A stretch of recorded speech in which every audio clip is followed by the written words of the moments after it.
Parenting in the 21st century is ever evolving, and while you balance work, kids, and your sanity, it's easy to feel discouraged.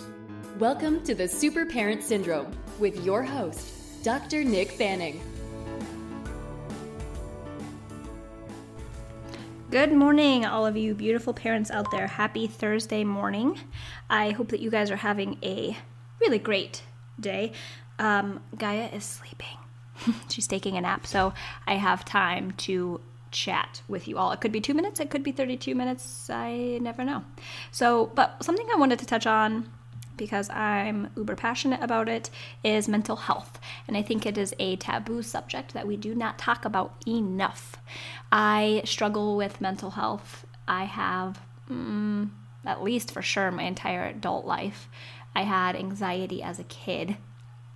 So I've struggled with it forever. And it's not up until recently, that I've actually kind of gotten a good handle on it.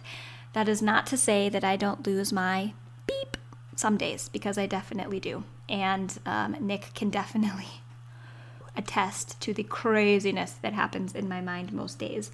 But I wanted to touch on this because, again, most people don't talk about it, and I wanted to give you kind of a different perspective on where I come from for mental health. As I talked about in the last podcast that I recorded by myself, a lot of what I'm really interested in is natural approaches to dealing with things, holistic health, right? So I believe that our mental health can be taken care of in a holistic fashion. So I think that depression for sure is one of the most misunderstood psychiatric disorders. It just definitely is. Mental health, a lot of people attribute it to bad genetics or, faulty brain chip, faulty brain wiring. And there is some, how can I say this without irritating some people? I am of the impression that antidepressants, for example, are helpful in situations, because I know people who are on antidepressants that they do wonders for. So I'm not saying that they're not good, but I take a little bit of a different approach. And here's why. Because I think the reality of depression, say for an example, is that there really is some underlying things that are going on. It's not just bad genetics or a faulty brain chip. I think if we look at mind, body, soul, for example, there's 3 different categories there. I think, our mind, neural pathways are built through depressive thoughts. Okay, so when we think the same thing over and over and over and over again, our brain really wires that way. So my husband is a chiropractor, and we hear a lot, chiropractors talk about the nerves that fire together, wire together. So what that means is, if you use them in a certain way over and over and over again, they kind of get glued per se together, and that's sort of how they're used. So our neural pathways are formed through our depressive thoughts, right? The power of thought is crazy. It really is. So give you a brief rundown of why thoughts can be so beneficial or so harmful. We have a thought, right? Whatever it might be. My kids didn't clean up their bedroom. That's my thought. Then our subconscious assigns meaning to that thought. And it's so crazy because our subconscious contains all of our past experiences. So even though this subconscious assigning meaning to this thought might not be true, it does it anyways. So for example, my kids they didn't clean up their room. So my subconscious might assign meaning to that. Well, I asked them to do that and they didn't, so they must not care about me. Okay? So that's the subconscious assigning meaning to that thought. And then we experience emotion to that subconscious thought, right? So, and it might be, okay, I feel frustrated. My kids didn't clean up their room. My subconscious says they don't care about you. And then what do I feel? Anger or sadness. Okay? That's my response. And so your body can respond in a couple of different ways. It can respond, nervous system can respond. So maybe I'm all of a sudden in fight and flight. Okay? Or it can respond, say, a neurotransmitter can release, adrenaline, norepinephrine, things that are really ramping me up, cortisol, right? And then maybe it affects my immune response. So my ability to not be able to function at optimal level, okay? So it's affecting my mood, it's affecting my body physiology, all just because of a single thought. Now let's go back here, digressing a little bit. Imagine that all day long we are having thoughts that are depressive, that aren't helpful. Okay, so those neural pathways are wiring together. These thought processes are happening all day long. Nervous system getting ramped up. Neurotransmitters are releasing all of the crazy stuff that we don't want all day long. And our immune system is being affected. So that just in and of itself is a huge piece. That's just one little tiny piece. Okay, that's just, and we could go on and on and on about all of the mind pieces, but that's just one big one right there, thought. And then we look at body. So when we talk about body and depression, I look at it on a couple different planes here. Really, the body and depression usually correlated with inflammation, gut dysbiosis, gut permeability, nutritional deficiencies, all of those things, okay? I know that you guys have probably heard on some health podcasts, or maybe Nick has talked about it before, about the gut being our second brain. It's so true. And we know that our gut makes not all of, but a good majority of all of the serotonin for our body. And we know that serotonin is the feel-good chemical. So if we're seeing gut dysbiosis and gut permeability, which basically means like the things that we're eating come down and the lining of our stomach is permeable, which means those things can kind of pass through this barrier, which they're not supposed to. Okay, you could imagine that like if our gut was kind of like Legos, they should fit together really tight. Okay, but then pretend like when you have gut permeability, your gut's not tight, so there's big holes in it. So big pieces of things, proteins or whatever it might be, can come through that gut lining. And then our body has a reaction to that because it's not supposed to be there. And that's one way we can get some inflammation happening in our body. So all of those things are super important. So if we've got the gut dysbiosis and the gut permeability, you can probably bet that your serotonin levels aren't going to be up to par. And that's just, again, one piece of the body. Okay, we could go on forever and ever about mind, body, and soul. Lots of different things here. And then let's look at the soul. So for me specifically, and I know a lot of women and men that struggle with this, have lack of purpose or community. You're not doing the things that really ignite fire in you. So maybe you're at a job that you don't like, or maybe you like your job. It's like, it's pretty rad, but you're not doing what you're super passionate about, during your free time. Also, subconscious programming is huge for the soul. So we know that like up till age 7, all of these things that are happening around us in the world are really programmed for us, okay? It just kind of, that becomes how our network is. We're just designed that way, and these are the subconscious programming that we're going to have for the rest of our lives. We can do work to undo that, but it's hard. It's hard. And if you aren't actively doing it, you're going to have some things pop up for you all the time. And it can be any number of things. So subconscious programming is another huge thing. And then just really like living unaligned with your authentic self. So I can give you an example of this. I live in a small community in Nebraska. And before I say this, let me tell you how wonderful this community is. We are loving, caring people. I'm blessed to have my children here. They are it's a fantastic place to live.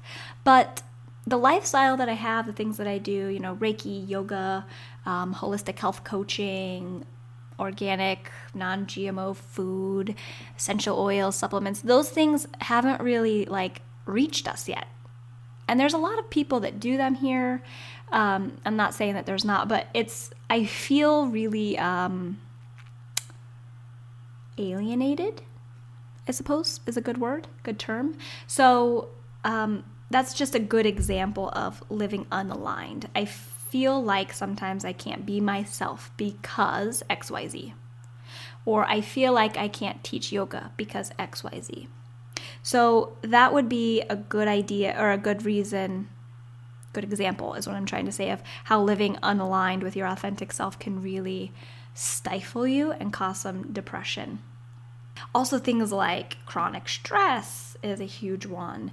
Neurotransmitter issues, insulin resistance, all of these things, right, tie up into depression and mental health. So it's not like a one-hit wonder. It's not like I'm going to take this antidepressant and I'm going to be fixed, because it's not a chemical in our brain that is wrong. There might be brain components, but it's not just one thing. So it's been a journey, let me tell you. Trying to get myself organized, and I'm still not done. It is hard work. But there are some things that I've come across over the last, say, 3 years that have been really helpful. Things that really kind of center me, ground me, get me back to where I need to be so that I can move forward a little bit, kind of crawl out of the hole, if that makes sense. So just brief, okay? And you guys are going to be like, yeah, we've heard that. It's true. There's a reason why these things work. So, for example, exercise is one big one. I'm not really good at this because, if I'm just being really honest, when I exercise, my heart rate increases, and I've had so many panic attacks over my time that my body is so stressed out most days that when my heart rate increases due to exercise, it thinks, oh, here we go again. We're going to have a panic attack. So it has a panic attack even though there's nothing wrong, right? It's like when you're running away from the saber-toothed tiger and there's no saber-toothed tiger. So exercise for me has been yoga. And yoga is great on lots of different levels. Stress reducer, immune booster. It can help with reducing inflammation. You name it, yoga is the bomb diggity. So yoga is sort of what I do. Breath work is another thing. I'm going to do a whole nother podcast on breath work also, so kind of stay tuned for that. But being able to give your body oxygen in a way that it doesn't typically do day to day, because for most people, we're stressed, we're breathing from the top parts of our lungs, and that's not really helping us. We have these big, huge lungs that are so capable of being filled with air, and we use not even half of them. So breath work is huge, and I'm going to go through why that's so beneficial later, but because, again, that could take a lot of time. Meditation, you guys have heard me talk about meditation time and time again. I cannot hit home hard enough how important meditation is. It's kind of the cornerstone here. So and it doesn't have to be anything hard and ridiculous. It can just be, look, I'm spending 2 minutes with myself in the car alone because I have the time and I'm doing it. It doesn't need to be this elaborate practice. And for information on those, you can kind of go back in the archive and sort of check that out. EFT is another really good one, emotional freeing technique. And amongst the other things I just talked about, again, these can all be podcasts just of themselves. So I'm not going to go into super deep detail here, but emotional freeing technique is, it's like a technique where you tap meridians on your body. So think acupuncture, but with your fingers. So you're tapping these specific meridian points on your body, and it releases stress. Helps you overcome things. And while you're doing that, you say affirmations or mantras. It's really quite phenomenal. So I'm going to go through that with you also. I've got someone who I think is going to be really great to share it with us. I'm going to do an interview. So hold tight. You guys are going to enjoy that. Good, healthy food, clean water, sunlight, fresh air, all of those things really, really matter. So to kind of wrap up here, mental health is not talked about. And I know some of you listening to this are struggling, and you've probably been hiding in your house somewhere thinking that you're alone and nobody understands it, and why can't you be strong like person X, and you should be able to do this like person Y. And let me tell you, it's not true. And you are not alone. I work with women that have these issues, and I can tell you that we all pretty much have the same problems, variations of them. But I can tell you that community is key, and that having people that love and trust you and respect you, and you can give that back.